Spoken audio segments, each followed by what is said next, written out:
নমস্কার বন্ধুরা, আজকে সর্বশেষ তাজা খবরগুলি সবার আগে জানিয়ে দেব। প্রথমে থাকবে শিরোনাম। প্রথমে জানিয়ে দেব যে 3 কারণে বিএনপি হরতাল অবরোধ থেকে সরে এলো। জানিয়ে দেব অবৈধভাবে ক্ষমতা দখলকারী দেশের কোনো উন্নয়ন করেনি প্রধানমন্ত্রী। আলোচনা করব যুক্তরাষ্ট্রের প্রতিনিধি দলের সঙ্গে এবি পার্টির মত বিনিময়।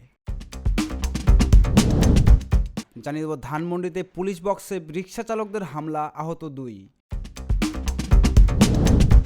অবশেষে আলোচনা করব ফরিদপুরে 2 বিএনপি নেতা বহিষ্কার। সো বন্ধুরা, এতক্ষণ শুনছিলেন সংবাদ শিরোনাম, এখন হবে বিস্তারিত। তার আগে ভিডিওতে লাইক দিয়ে চ্যানেলটি সাবস্ক্রাইব করুন, আর আপনারা কোথা থেকে ভিডিওটি দেখছেন আমাদের কমেন্ট করে অবশ্যই জানান। যে 3 কারণে বিএনপি হরতাল অবরোধ থেকে সরে এলো। টানা হরতাল অবরোধ দিয়ে নির্বাচন ঠেকানোর সর্বাত্মক কর্মসূচি দেওয়ার সিদ্ধান্ত থেকে সরে এসেছে বিএনপি।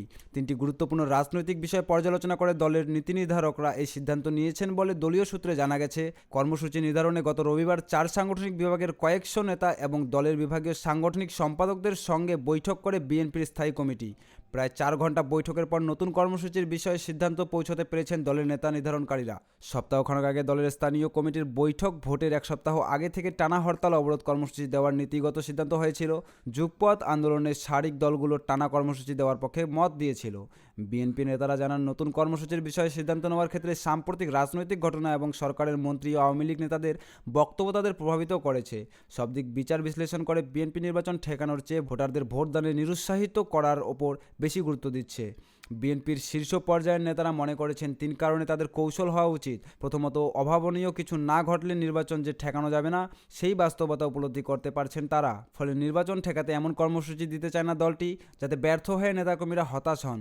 দ্বিতীয়ত, নির্বাচনের আগে দেশে ধ্বংসাত্মক নাশকতা ঘটিয়ে বিএনপির উপর দায় চাপানোর চেষ্টা করা হতে পারে। ফলে নির্বাচনের পর বিএনপির রাজনীতি নিষিদ্ধ করার প্রক্রিয়া হতে পারে। তৃতীয়ত, নির্বাচনের পর কিছুদিন চলমান আন্দোলন অব্যাহত রাখতে চায় বিএনপি। যুক্তরাষ্ট্র ভিসা নীতির কঠোর প্রয়োগ ও নতুন নিষেধাজ্ঞা দিলে কর্মসূচি পালন করার মতো পরিবেশ ধরে রাখতে চলমান আন্দোলনের ইতি টানতে চাইছেন না তারা। এমন বাস্তবতায় বিএনপি ভোটদানে নিরুৎসাহ করতে আগামী 3 দিনে গণসংযোগ লিফলেট বিতরণ কর্মসূচি ঘোষণা করছে।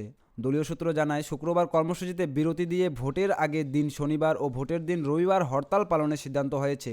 বিএনপির স্থায়ী কমিটির সদস্য আব্দুল মাইন খান কালের কণ্ঠকে বলেন, আমরা রাজপথে আছি, রাজপথে থাকব। শান্তিপূর্ণ কর্মসূচির মাধ্যমে আন্দোলন এগিয়ে নেওয়া হবে। আমরা কখনো নাশকতায় জড়াইনি, অন্য কোনো পক্ষকে নাশকতা করার সুযোগও দিতে চাই না। গত 28 অক্টোবর ঢাকার মহাসমাবেশ পণ্ড হয়ে যাওয়ার পর 4 দফায় 5 দিন হরতাল এবং 12 দফায় 14 দিনের অবরোধ কর্মসূচি করে বিএনপি। এরপর ভোট ঠেকাতে জনগণকে ভোট বর্জনের পাশাপাশি অসহযোগ আন্দোলনের ডাক দেওয়া হয়। যদিও অসহযোগ আন্দোলনের কার্যকারিতা নিয়ে এরই মধ্যে নানা প্রশ্ন দেখা দিয়েছে। জনগণকে ভোট প্রদানে নিরুৎসাহ করতে গতকাল পর্যন্ত সারা দেশ 10 দিন গণসংযোগ লিফলেট বিতরণ করে বিএনপি। অবৈধভাবে ক্ষমতা দখলকারীরা দেশের কোনো উন্নয়ন করেনি প্রধানমন্ত্রী। আওয়ামী লীগ সভাপতি ও প্রধানমন্ত্রী শেখ হাসিনা বলেছেন, অস্ত্রের জোরে সংবিধান লঙ্ঘন করে অবৈধভাবে ক্ষমতা দখলকারীরা দেশে কোনো উন্নয়ন করেনি। আওয়ামী লীগের শাসনামলে দেশের উন্নয়ন অগ্রযাত্রার খণ্ডচিত্র তুলে ধরে তার দলের নির্বাচন প্রতীক নৌকায় ভোট প্রদানের জন্য জনগণের প্রতি তার আহ্বান পুনর্ব্যক্ত করেন তিনি বলেন, একমাত্র নৌকা ক্ষমতা থাকলেই দেশের মানুষের ভাগ্যের পরিবর্তন হয়, আর অবৈধভাবে সংবিধান লঙ্ঘন করে ক্ষমতা দখলকারীরা দেশকে কিছুই দিতে পারেনি। প্রধানমন্ত্রী শেখ হাসিনা আজ বিকেলে ফরিদপুর সরকারি রাজেন্দ্র কলেজ মাঠে আয়োজিত এক বিশাল নির্বাচনী জনসভায় দেওয়া ভাষণে কথা বলেন।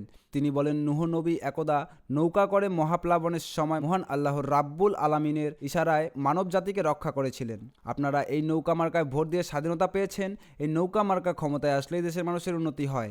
অস্ত্র হাতে অবৈধভাবে সংবিধান লঙ্ঘন করে ক্ষমতা দখলকারীরা দেশে কোনো উন্নতি করে না। তাদের সময় দেশের কোনো উন্নতি হয় নাই। উন্নতি হয়েছে একমাত্র আওয়ামী লীগ যখন ক্ষমতায় এসেছে। আওয়ামী লীগ সভাপতি বলেন, আজকে বাংলাদেশের মানুষের অর্থসামাজিক উন্নতি হয়েছে।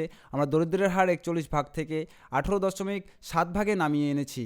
হতদরিদ্র যেখানে 25 ভাগ ছিল, সেখানে আজকে হতদরিদ্রতার হার মাত্র 5.6 ভাগ। ইনশাআল্লাহ বাংলাদেশের মাটিতে কেউ হতদরিদ্র থাকবে না।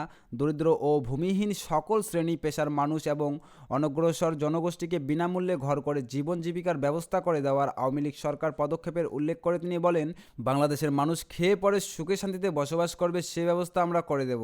আর একমাত্র নৌকা ক্ষমতায় থাকলে এটা সম্ভব। তিনি বলেন, আমরা ডিজিটাল বাংলাদেশ করার প্রতিশ্রুতি দিয়েছিলাম, ডিজিটাল বাংলাদেশ গড়েছি। আর 2041 সালে স্মার্ট বাংলাদেশ, এটা হবে সেই সোনার বাংলা যে বাংলাদেশ গড়ার স্বপ্ন জাতির পিতা একদিন দেখিয়েছিলেন। আমাদের জনগণ প্রযুক্তি শিক্ষায় দক্ষ হয়ে স্মার্ট জনশক্তি হবে, এর অর্থনীতি স্মার্ট হবে এবং আমাদের সমাজ ব্যবস্থা স্মার্ট হয়ে গড়ে উঠবে। যুক্তরাষ্ট্রের প্রতিনিধি দলের সঙ্গে এবি পার্টির মত বিনিময়।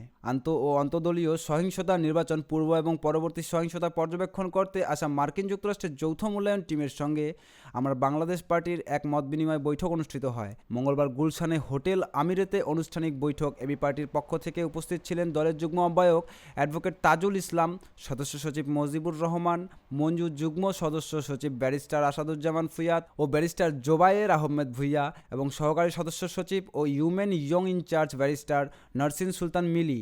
যুক্তরাষ্ট্রের ন্যাশনাল ডেমোক্রেটিক ইনস্টিটিউট ও ইন্টারন্যাশনাল রিপাবলিকান ইনস্টিটিউটের 5 সদস্যের যৌথ মূল্যায়নের টিম সম্প্রতি ঢাকায় এসেছে।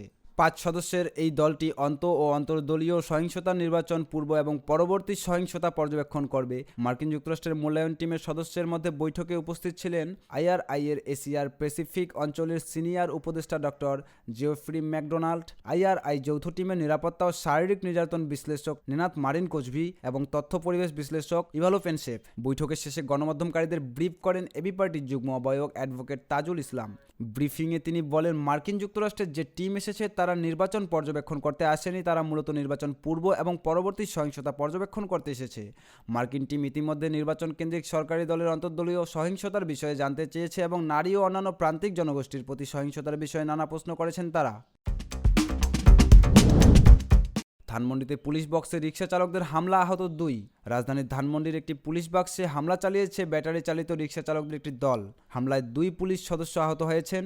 আজ মঙ্গলবার বিকেলে 7 মসজিদ রোডে ব্যাটারি চালিত রিকশা চলাচলে পুলিশ বাধা দেওয়ায় এ হামলার ঘটনা ঘটে। আহতরা হলেন উপপরিদর্শক খবির ও কনস্টেবল নাসিবুজ্জামান। ধানমন্ডি থানার ভারপ্রাপ্ত কর্মকর্তা পারভেজ ইসলাম দ্য ডেইলি স্টারকে এসব তথ্য নিশ্চিত করেন। তিনি বলেন, বিকেল 4:30টার দিকে 7 মসজিদ রোড এলাকায় ট্রাফিক পুলিশ ব্যাটারি চালিত রিকশা চলাচলে বাধা দেওয়ার পরে হামলা ঘটে। রমনা বিভাগের অতিরিক্ত উপকমিশনার সোহেল রানা দ্য ডেইলি স্টারকে বলেন, নিষেধ অমান্য করায় একটি রিকশা জব্দ করা হয়। পরে অন্য রিকশা চালকরা জড়ো হয়ে পুলিশ সদস্যের উপর হামলা চালায়। তারা ট্রাফিক পুলিশ বাক্স ভাঙচুর করে বলে জানান তিনি। পুলিশ ঘটনাস্থল থেকে 3 জনকে আটক করেছে। ফরিদপুরের 2 বিএনপি নেতা বহিষ্কার। ফরিদপুর 4 আসনের ঈগল প্রতীকের স্বতন্ত্র প্রার্থী মজিবুর রহমান ওরফে নিষ্কণ চৌধুরীর পক্ষে কাজ করায় জেলার সদরপুর উপজেলা কৃষ্ণপুর ইউনিয়নের 2 বিএনপি নেতাকে দল থেকে বহিষ্কার করা হয়েছে। বহিষ্কৃতরা হলেন কৃষ্ণপুর ইউনিয়নের বিএনপির সভাপতি মতিউর রহমান তালুকদার এবং সাধারণ সম্পাদক ইসাফুর ব্যাপারী। গতকাল সোমবার সন্ধ্যায় বিএনপির জ্যেষ্ঠ যুগ্ম মহাসচিব রুহুল কবির রিজভী স্বাক্ষরিত এক বিজ্ঞপ্তিতে তাদের বহিষ্কার করা হয়। বিজ্ঞপ্তিতে বলা হয়, দলীয় শৃঙ্খলা পরিপন্থী কাজ করায় তাদের প্রাথমিক সদস্যরা দলের সব পদ থেকে বহিষ্কার করা হলো। এ বিষয়ে ইউসুফ ব্যাপারী বলেন, স্থানীয় পরিবেশের কারণে আমরা স্বতন্ত্র প্রার্থীর পক্ষে কাজ করছি, এজন্য দল থেকে বাদ দিলে কোনো দুঃখ নেই। সো বন্ধুরা, আজকে ভিডিওটি এতটুকু। যদি ভিডিওটি ভালো লেগে থাকে তাহলে ভিডিওতে লাইক দিয়ে চ্যানেলটি সাবস্ক্রাইব করে আমাদের পাশে থাকুন। এরকম নিত্য নতুন রাজনৈতিক আপডেট সবার আগে পাওয়ার জন্য ভালো থাকবেন, সুস্থ থাকবেন। ধন্যবাদ। দেখা হচ্ছে পরবর্তী নতুন ভিডিওতে।